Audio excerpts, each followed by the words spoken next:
Assalamualaikum warahmatullahi wabarakatuh. Bapak Ibu berjumpa kembali ya. Kali ini saya akan berbagi informasi terbaru terkait dengan sertifikat webinar di PMM ya, tidak boleh diperjualbelikan.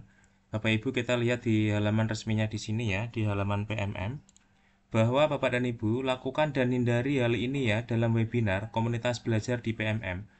Melalui menu komunitas di PMM, komunitas belajar antar sekolah maupun sekolah dapat berjaring ya, menambah anggota dan mempublikasikan webinar untuk berbagi praktik baik.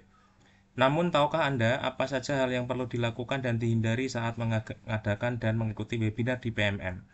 Bapak Ibu, di sini ada informasi bahwa bagi komunitas penyelenggara, lakukan yang pertama agendakan webinar di PMM paling lambat 3 kali 24 jam sebelum acara.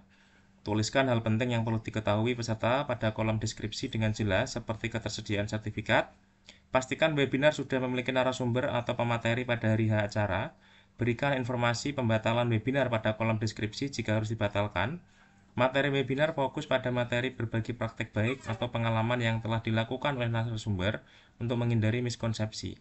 Komunitas penyelenggara bertanggung jawab untuk membuat dan mengesahkan sertifikat jika ada. Sertifikat dapat diberikan oleh salah satu penggerak komunitas penyelenggara atau ketua komunitas.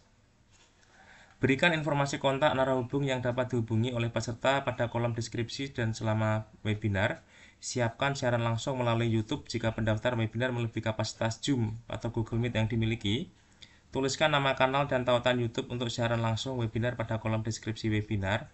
Berikan sertifikat jika ada kepada peserta yang benar-benar mengikuti webinar. Berikan formulir daftar hadir di akhir webinar dan tutup formulir saat webinar usai.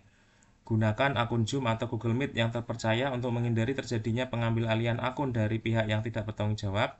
Kemudian pastikan jadwal webinar sudah benar karena Anda dapat mengubah waktu pelaksanaan ketika sudah berhasil dibuat.